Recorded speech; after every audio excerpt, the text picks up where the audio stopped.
नमस्कार विद्यार्थी मित्रांनो, शुभदा विद्यालय यूट्यूब चॅनलमध्ये पुन्हा एकदा आपल्या सर्वांचं मनापासून स्वागत. आज आपण इयत्ता 9वीच्या वर्गाचा इंग्लिश विषयाचा तास घेत आहोत आणि या तासाला आपण इंग्लिशची सेकंड टर्म एक्झामिनेशन 2026-27ची प्रश्नपत्रिका उत्तरासहित आपण या ठिकाणी सोडवणार आहोत. ही प्रश्नपत्रिका आपल्याला चालू शैक्षणिक वर्षामध्ये मार्च महिन्यामध्ये होणाऱ्या ज्या काही परीक्षा आहेत, आपल्याला वार्षिक परीक्षा किंवा द्वितीय सत्र परीक्षा, त्यासाठी उपयोगात येणारी आहे. यापूर्वीच आपण मराठी विषयाची प्रश्नपत्रिका आपल्या चॅनलवर अपलोड केलेली आहे. तीही आपल्याला हवी असेल तर डिस्क्रिप्शन बॉक्समध्ये दिलेली प्लेलिस्ट पहा. तत्पूर्वी मित्रांनो, आपण नवीन असाल, अजूनही चॅनलला आपण सबस्क्राईब केलं नसेल तर चॅनल सबस्क्राईब करून बेल आयकॉनवर क्लिक करा, म्हणजे नवीन व्हिडिओची नोटिफिकेशन आपल्यापर्यंत सहज पोहोचेल. इयत्ता 9वी इंग्लिश, एकूण 80 गुणांचा आपला हा पेपर असेल आणि हा सोडवण्यासाठी 3 तासाची वेळही दिली जाणार आहे. आपल्या प्रश्नपत्रिकेमध्ये एकूण 5 विभाग असतील. त्यातला पहिला विभाग आहे लँग्वेज स्टडी.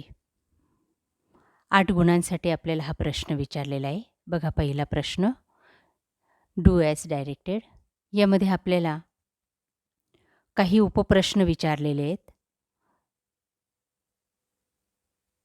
बघा, त्याच्यात पहिलं, कंप्लीट द वर्ड. 4 शब्द दिलेले, त्याच्यात एक मिसिंग लेटर आहे, ते आपल्याला टाकून या पद्धतीने 4 शब्द बनवायचे आहेत. दुसरा आहे, copy the following sentence correctly. दिलेली वाक्य सूचनेप्रमाणे किंवा अचूक पद्धतीने लिहा. जे काही चुकीचे शब्द असतील ते दुरुस्त करा आणि ते विधान जसंच्या तसं लिहा. पुढचं आहे तिसरं, 4 शब्द दिलेले आहेत, 2 गट आहेत तसे, आणि त्यांच्यामध्ये आपल्याला अल्फाबेटिकल ऑर्डरप्रमाणे ते शब्द लावायचे आहेत. पहिला शब्द, दुसरा, तिसरा आणि मग हा चौथा. याच पद्धतीने पहिला, दुसरा, तिसरा आणि चौथा शब्द लिहायचा आहे. स्कूलला रिलेटेड शब्द लिहायचे आहेत पुढच्या प्रश्नामध्ये. Teacher, principal, students, classroom.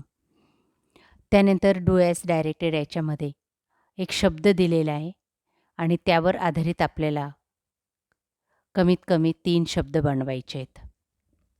या ठिकाणी बनवून दाखवलेले आहेत. त्यानंतर क्वेश्चन नंबर 2चा ए भाग बघा. त्यात आपल्याला काही विधानं दिलेली आहेत या पॅसेजच्या आधारे. पॅसेजचं आधी वाचन करायचं आहे आणि त्यानंतर ती विधानं चूक आहेत की बरोबर ते ठरवायचं आहे आणि त्या ठिकाणी लिहायचं सुद्धा आहे. बघा, पहिलं विधान हे बरोबर आहे, दुसरं चूक आहे, तिसरं बरोबर आणि चौथं चूक. आपल्या पाठ्यपुस्तकातलाच उतारा आहे. त्यानंतर पुढची कृती बघा.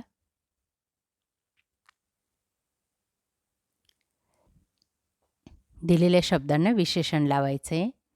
त्यानंतर ॲड क्वेश्चन टॅगचं उदाहरण कंप्लीट करायचं आहे. उद्गारवाचक वाक्य तयार करायचं.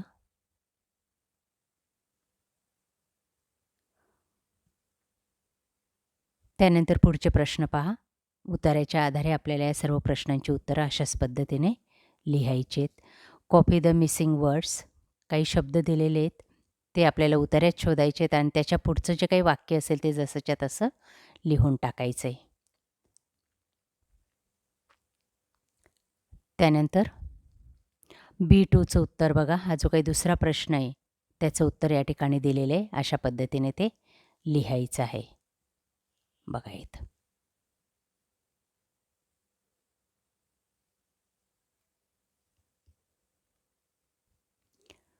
त्यानंतर पुढचे प्रश्न. सर्व प्रश्नांची उत्तरं त्याच ठिकाणी दिलेली आहेत बघा. आपण काळजीपूर्वक पहा.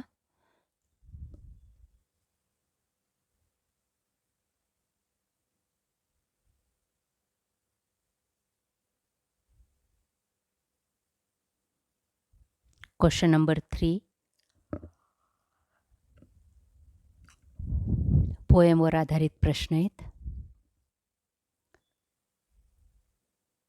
What is success he poem दिलेली आहे आणि त्यावर आधारित प्रश्न, त्यांची उत्तरं पण दिली आहेत बघा. करेक्ट पर्याय आपल्याला निवडायचा आहे दिलेल्या विधानांचा. 4 विधानं दिली आहेत बघा. कवितेच्या आधारे उत्तर लिहायचं आहे. त्यानंतर A2चं उत्तर या ठिकाणी दिलेलं आहे. A3चं त्याच ठिकाणी टाकलेलं आहे. विशेषण लिहायचं आहे. पोएम दिली. त्यानंतर बी भाग बघा. बी भागासाठी सुद्धा तुम्हाला एक पोएम दिलेली आणि त्यावर या 4 मुद्द्यांचं वर्णन करायचं आहे. कवितेचं टायटल, त्यानंतर पोएट, रॅमिंग स्कीम, थीम आणि मध्यवर्ती कल्पना. क्वेश्चन नंबर 4 बघा आपला. Complete the activity. 4 पर्याय दिलेले, त्याच्यातला अचूक पर्याय आपल्याला निवडायचा आहे.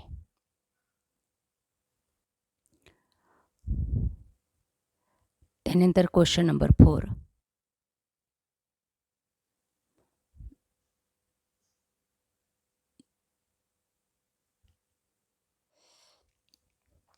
बघा पुढचे प्रश्न. अनसीन पॅसेज दिलेला आहे आणि त्यावर आधारित काही कृती विचारलेल्या आहेत. बघा शिवाजी महाराजांवर आधारित उतारा आहे आणि त्यावर आधारित हे 4 वाक्य दिलेले ते आपल्याला अरेंज करायचे आहेत, क्रमाने लिहायचे आहेत. हे पहिलं वाक्य लिहिणार तुम्ही, नंतर हे दुसरं, हे तिसरं आणि मग हे चौथं वाक्य लिहायचं आहे. आणि ही 4ही वाक्य या क्रमाने जर लिहिली तर आपल्याला 2 गुण मिळतील. A3मध्ये आपल्याला जोड्या लावायच्या आहेत. बघा या ठिकाणी लावून दाखवलेल्या आहेत.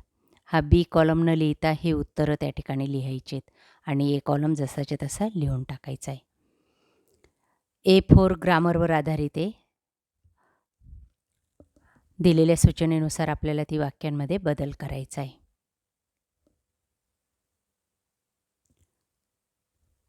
त्यानंतर पुढचे प्रश्न पहा.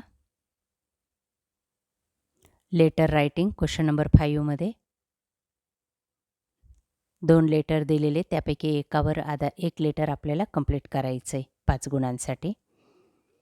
बीमध्ये आपल्याला डायलॉग रायटिंग दिलेलं आहे.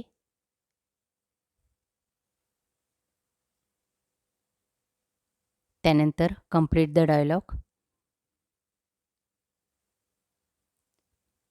सी त्यालाच ऑर ड्राफ्टिंग स्पीच म्हणून प्रश्न विचारलेला आहे, त्याचं उत्तर लिहायचं आहे.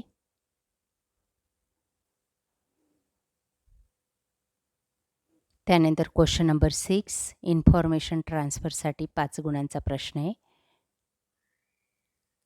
त्यालाच or verbal to non verbal वाक्य तयार करायचं आहे.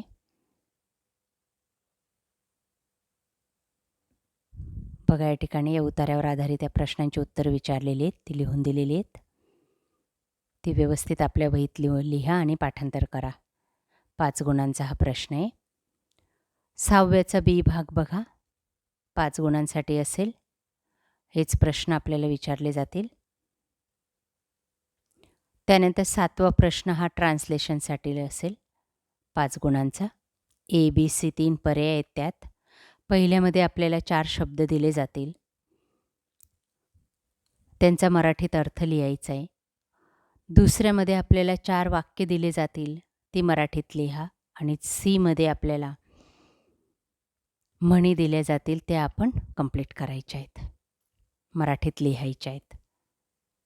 अशा प्रकारे विद्यार्थी मित्रांनो, आज आपण इयत्ता 9वीची इंग्लिश विषयाची सेकंड टर्म एक्झामिनेशनची प्रश्नपत्रिका उत्तरासहित या ठिकाणी अभ्यासलेली. आपल्याला हा व्हिडिओ नक्कीच उपयोगी ठरणार आहे. यासारखे नवनवीन व्हिडिओ पाहण्यासाठी आपल्या चॅनलला सबस्क्राईब करून बेल आयकॉनवर क्लिक करा. थँक्यू.